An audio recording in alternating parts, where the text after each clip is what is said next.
Teaching Edgar Allan Poe, the poems. Let's start with some poetry. This presentation is going to have three parts. I want to talk a little bit about the problem of Poe, which is actually several problems in one, before turning to really get into some major poetic claims. See what I did there? That is things that Poe said about poetry, especially his own poetry, that will help us to better understand what he's up to and finally to teach his poetry. Before turning and really spending a good chunk of time talking about Poe's most famous poem, which is to say one of the most famous American poems of all time, The Raven. So that's where we're headed. Let me jump in. I'm just going to give you a very, very thumbnail sketch about Poe's background and ways that he, I think, is best understood as a literary figure that continues to exert no small amount of influence into the 21st century. I suspect you all know this, but I'm just going to hit some highlights here. Edgar Allan Poe was born in Boston, importantly to two actors. The performing arts are very much in his family and in his sort of immediate milieu. He's orphaned young and then ends up famously estranged from his adoptive family. That sends Poe through a sort of life of movement. He leads a very peripatetic life, going from city to city, putting down roots and then having to pull up those roots every time he found new or better employment. Throughout his life, he really presents himself as a Southerner. One critic dismissively said he has had pretensions to the planter class. I think it's enough to say that by identifying himself with the South during a really vexed moment with slavery and increasing sectional tensions, that was a pretty bold move. It also suggested a real sense of class aspiration, which is very important to Poe, not least because Poe struggles throughout his entire adult life trying to make his art pay. That is to say, Poe is never really able to make a robust life from writing. So it means that he continues to write double, triple down on his writing, often producing massive amounts of text in the dim hopes of getting a payday. It really isn't until late in his life that he starts to achieve the fame, again, if not the economic stability that he sought. Again, perhaps connected to that sense of always having to hustle, a side hustle on top of a side hustle for Poe, he worked in a number of genres and worked very well in a number of genres. We'll talk about those a bit today and a lot more next week. To think about Poe is to confront, I think, the fact that he is a critical problem. That is to say, critics have struggled over the last couple hundred years how to make full sense of Poe and what he was doing. Well, again, we'll talk a bit about that this week, a lot more next week. And for today, I want to really emphasize the fact that whether he's a critical problem, whether folks know entirely what to do with Poe and the complexity of his art, he is nonetheless a massive cultural phenomenon. Again, I'm going to just say, I think the most influential, not to say the best or the most accomplished, but the most influential American writer that we've had. In making sense of all that, again, I will not belabor this, but I just want to acknowledge, I'm sure that you all have in your background some stories that you've been told about Edgar Allan Poe's biography. Much of them are not true. Many of them are exaggerated. That exaggeration goes back to early after he dies. A real rival called Rufus Griswold, who spent much of his life trying to cut Poe down, begins a number of rumors about Poe that just aren't true. We don't have great records about Poe. There are a ton of historical inaccuracies. There's a lot of lurid details about his 13-year-old cousin, about his drinking, some of which are true, some of which are not. But there's a broader sense that people really want to read Poe, the person, into Poe, the work. And I want to suggest a bit today, but a lot next week, that that's a problem and we should try to resist that as much as we can. Poe was an artist and a working artist first and foremost. And so it's hard to read his biography directly into many of the texts. So as much as we can, let's try to hold that off and just have the kind of basics of his life, especially the emphasis on work, in mind as we go forward. He was, for all that, and I don't love the phrase, but it still describes, he was a Renaissance man. That is to say, Poe worked in a number of literary genres. We'll talk about tales of terror and detective fiction next week. He also wrote some really remarkable and sort of forward-looking science fiction. He was a great hoaxer. And today we'll really emphasize his work in poetry. Connected to that is a series of pieces of criticism, poetic theory that he produced over the course of his life that continue to have a real impact on how poetry is described and even created. But this is somebody who was really adept at a number of modes. And again, a cultural phenomenon. I don't need to belabor this, but you will see Poe everywhere in American culture well into the 21st century. Sometimes it's connected to individual texts, and sometimes it really seems to go far away from those texts. I don't know other American authors that have, for instance, a football team named after them, or who have had such a remarkable career in film. The Internet Movie Database, the all-knowing Internet Movie Database, says that Poe is a writer on at least 300 different titles. I think that's actually a very conservative estimate. At least 300 films or television shows made directly adapting Poe. This continues again, to the 21st century. This is not something from the 50s and 60s. It comes right up to the contemporary moment. There was a show on Fox a few years ago called The Following that was based very much on Poe's work. Certainly The Raven, the quite terrible John Cusack movie from a few years ago, which tried to tell a story about Poe the man in relation to Poe the work. Suffice it to say, he continues to be a part of pop culture, both, I should say, high and low culture as we go into the 21st century. Music has been, we'll see today, a really powerful way that authors, writers have reimagined Poe. Or Alan Parsons' project there, Lou Reed, a rapper that I'll talk about in a little bit, called MC Lars. Again, generation after generation of artists being inspired by Poe and then going back and reimagining Poe. It's in things like this beer that I love from Baltimore called Raven Beer, and these socks that I love and may or may not be wearing right now. You just don't see, you see this with Shakespeare, you see it with Jane Austen, but you don't see it with many American authors, where there is a robust culture, a cultural phenomenon that surrounds the author and their work. Okay, so that's some basic background. Again, I'm going to come back to a little more background next time. Between the two sessions, you should have a good sense of Poe and what to bring from Poe's biography and background, even his sort of cultural afterlife, into your classrooms. But now I want to turn very quickly to talk about Poe's poetry directly and to take seriously some of the claims he made for poetry in general, and particularly for poetry that he produced. So some poetic claims. That image on the left is the wonderful statue just off the Boston Common, again, Poe's birthplace. He had a complicated, vexed relationship to his birth town, but there is this stunning statue with Poe walking down the street, his luggage flying open, and out of the luggage comes a bunch of papers, and finally a bird. Guess what? A raven. I love it. Really lovely image.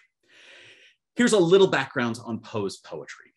We only have 97 poems. Which is, I think, a function of the fact that Poe really labored endlessly on his poems. He worked again and again to revise and reimagine the poems. Even after they were published and out in the world, he would continue to go back and try to make them better. He really rejected this idea, kind of romantic idea, that you would have a spontaneous overflow of emotion and then recollect it in tranquility. He said, no, poetry is work.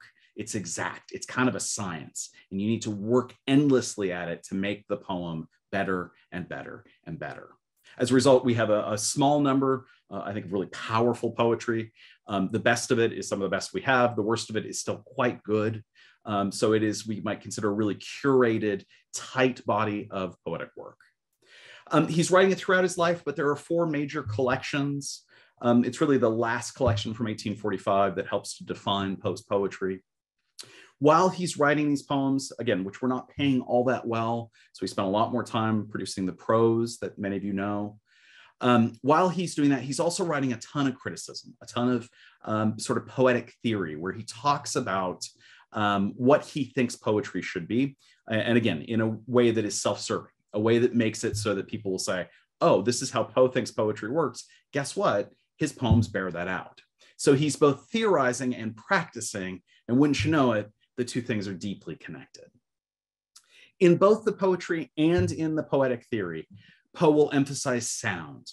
He'll emphasize mood. intensity, especially emotional intensity, and what he describes as a unity of effect, which I'll give you a definition of here in a second.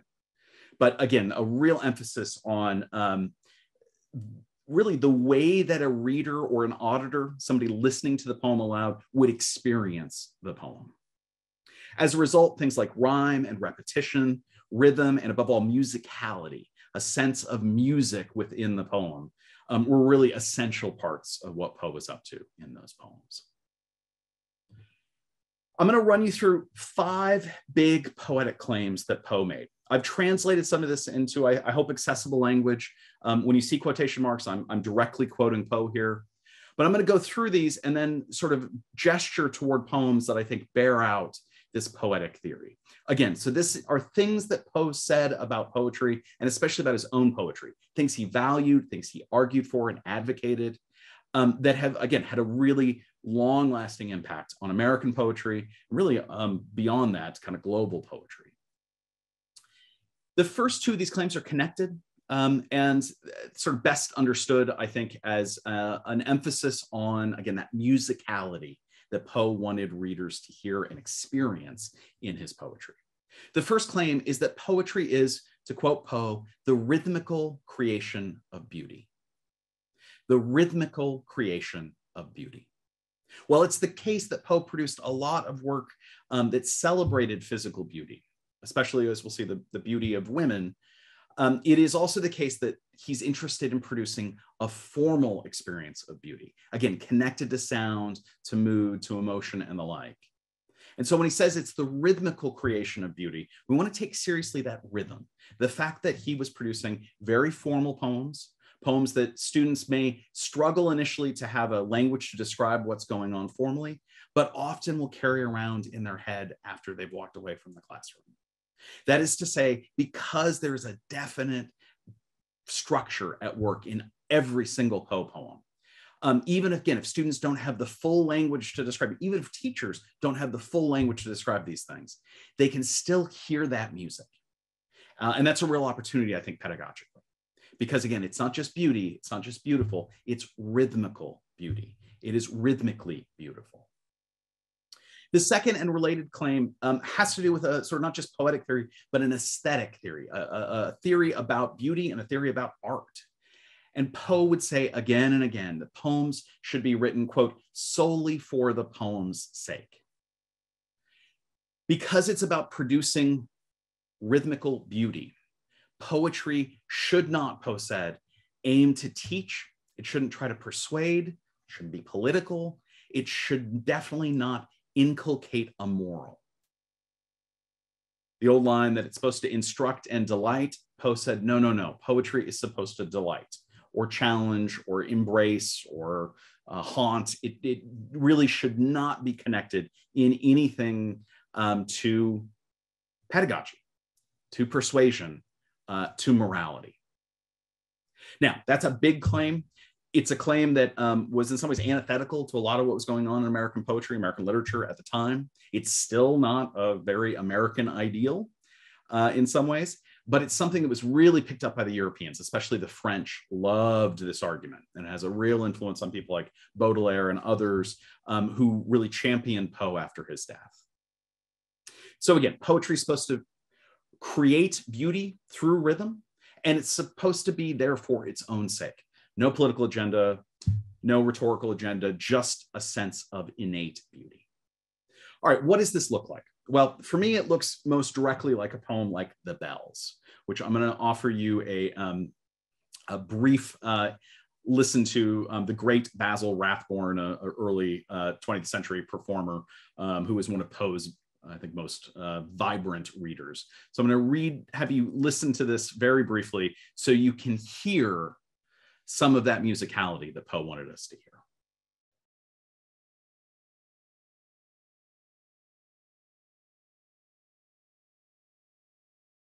Okay, so as you hear this very British person reading in a very British way, I think you can immediately get the sense, especially if you were able to read the poem before the webinar, that there's not an amazing argument being offered in this poem.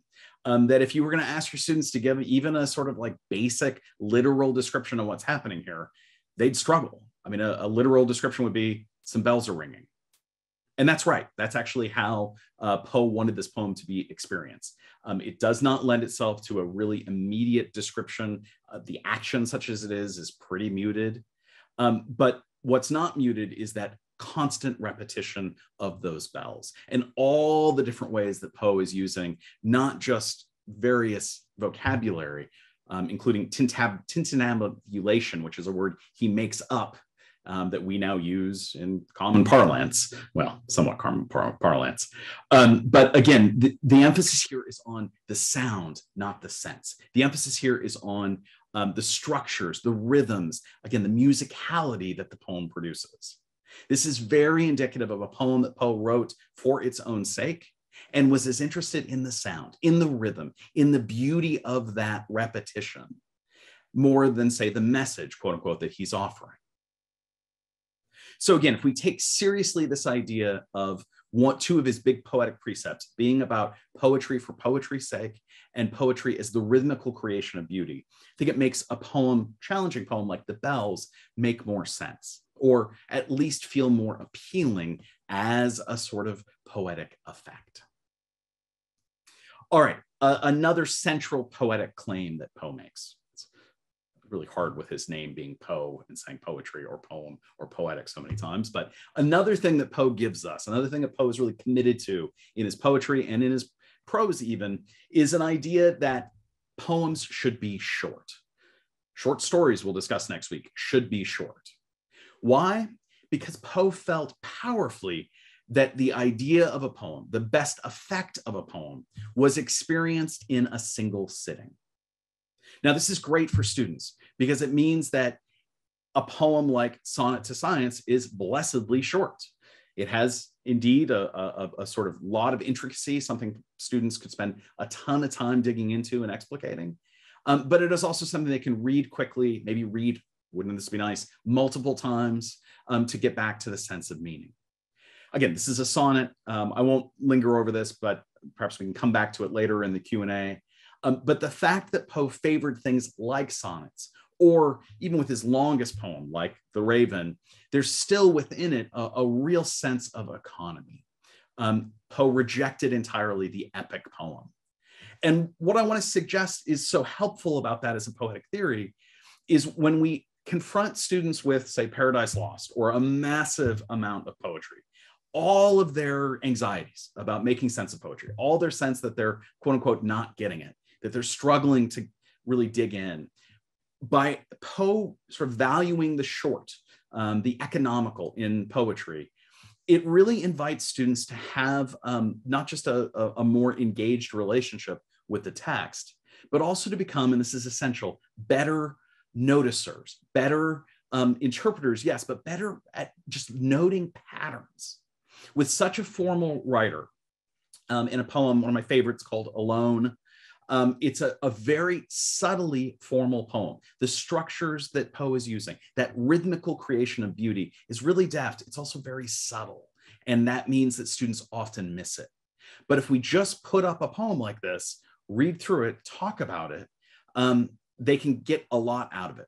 When they go back to it a second time and start looking at some of the formal structures here, the fact that from is repeated so many times throughout the poem to emphasize, as the poem does, a sort of origin story for the speaker.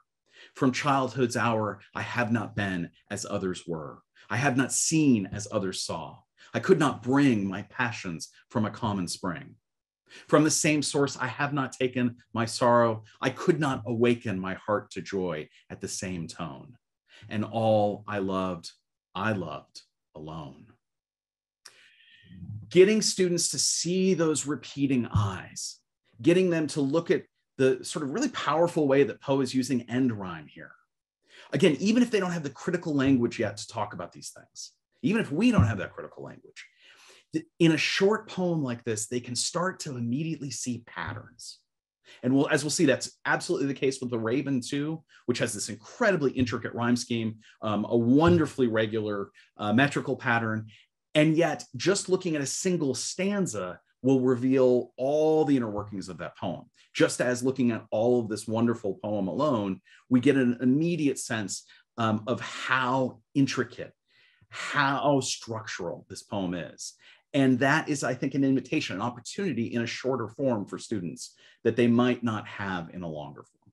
Yes, we can excerpt, we can take things out of context, but there's something powerful about giving a whole poem and starting to encourage students to notice, to pay attention, to see connections, draw patterns, circle things, actively engage with why this poem about being different, being not like everyone else is so very powerful, not just to 14-year-olds, but to 44-year-olds.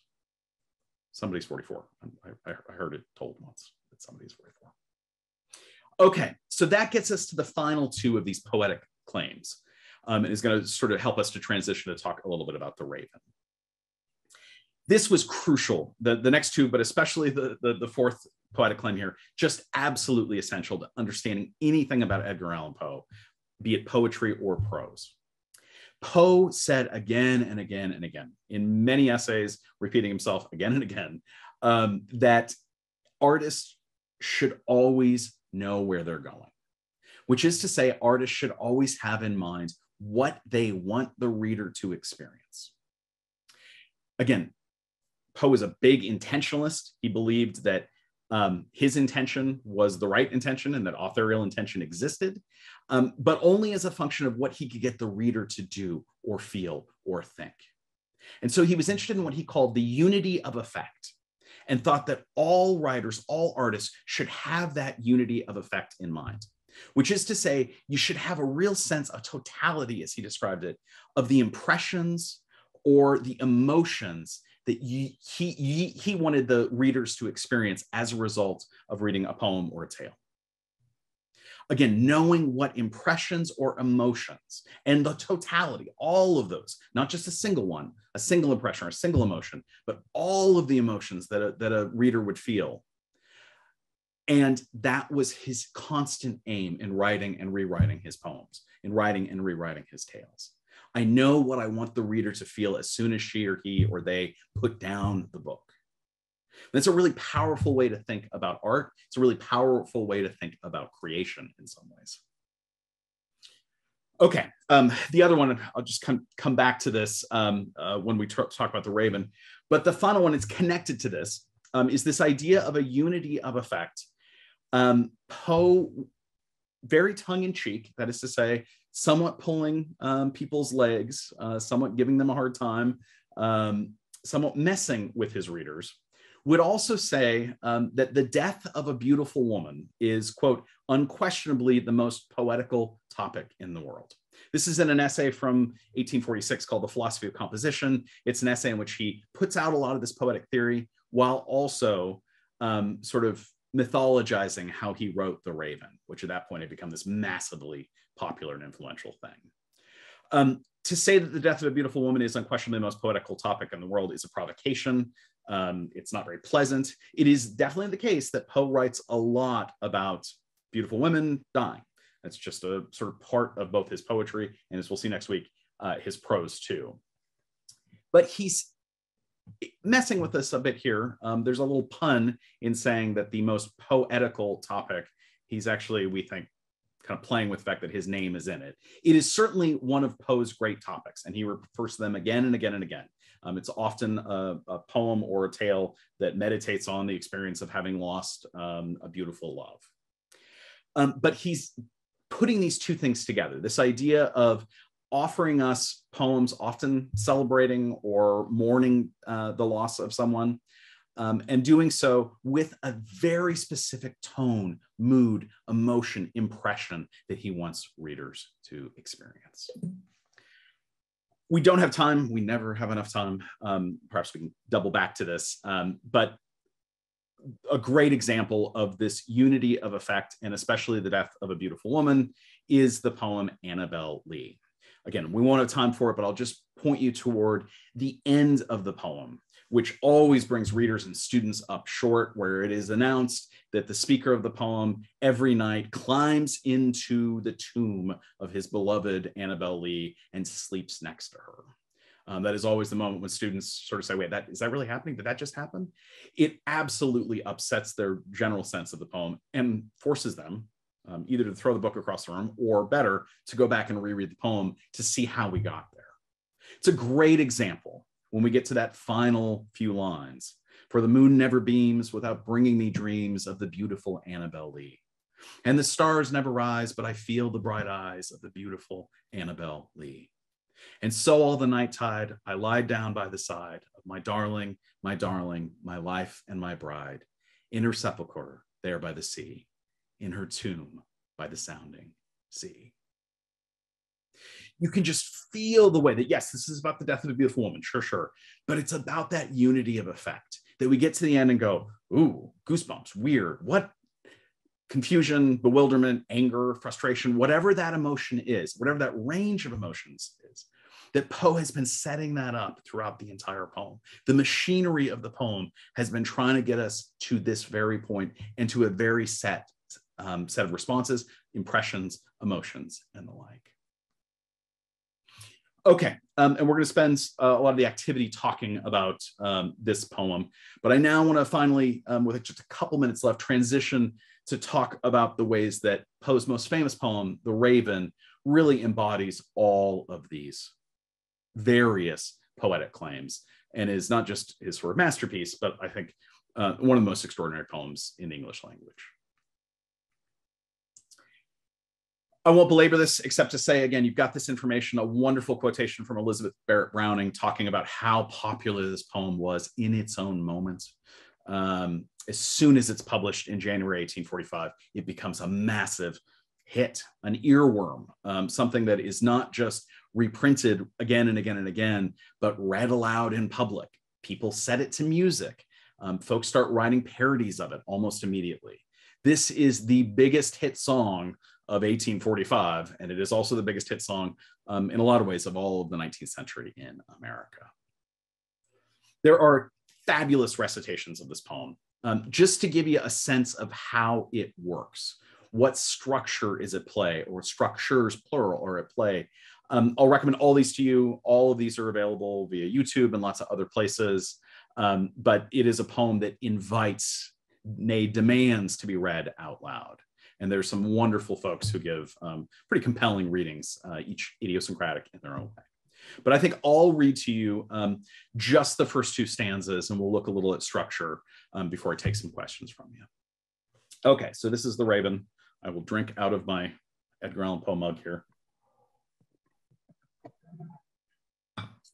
Once upon a midnight dreary, while I pondered weak and weary over many a quaint and curious volume of forgotten lore, while I nodded, nearly napping, suddenly there came a tapping, as of someone gently rapping at my chamber door. "'Tis some visitor," I muttered, tapping at my chamber door. "Only this and nothing more." Ah, distinctly I remember it was in the bleak December, and each separate dying ember wrought its ghost upon the floor.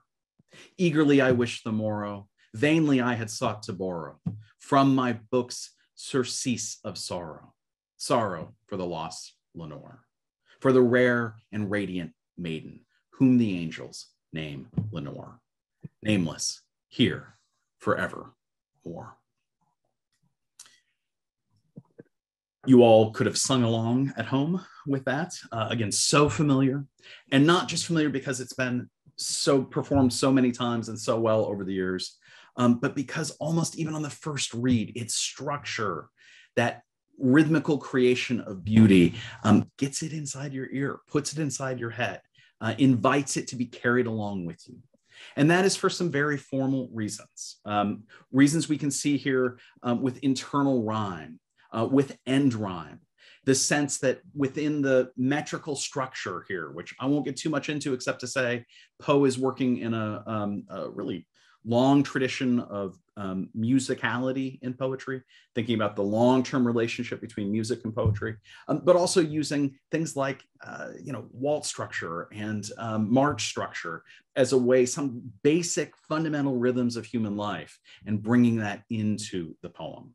There's lots of alliteration. There's a clear and recognizable rhyme scheme, even across 18 different stanzas. The stress pattern is not the familiar iambic, but instead trochaic, which means not da-dum, but dum-da. You're getting the emphasis on the first syllable. Generally, and this is generally, there are 8 feet per line, about 16 syllables per line. In the first 5 lines of each stanza, there's then variation thereafter.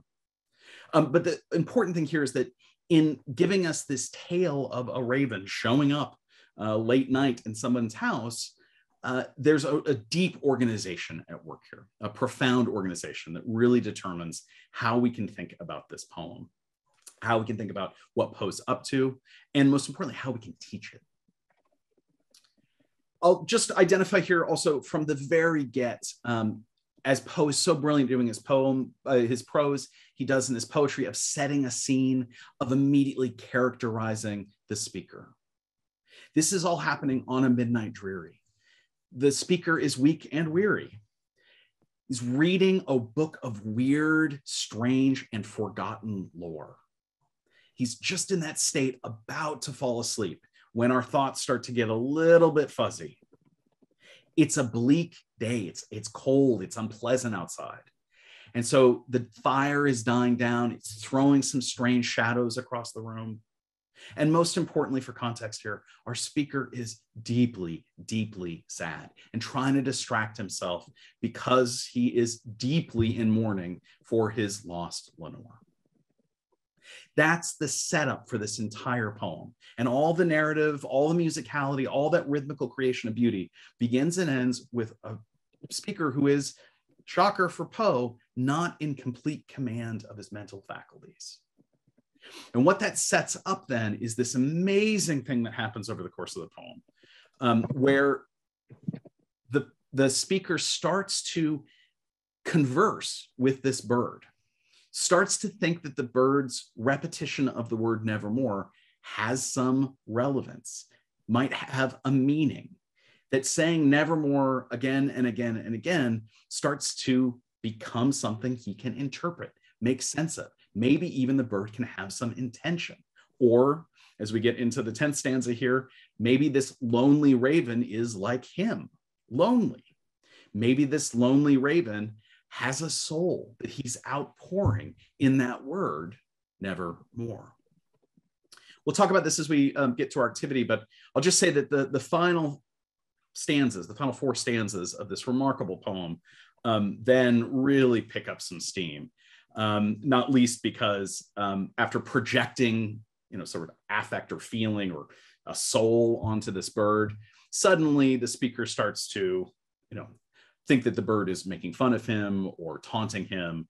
And he starts asking pretty philosophical questions about whether he's going to be reunited with Lenore in the afterlife.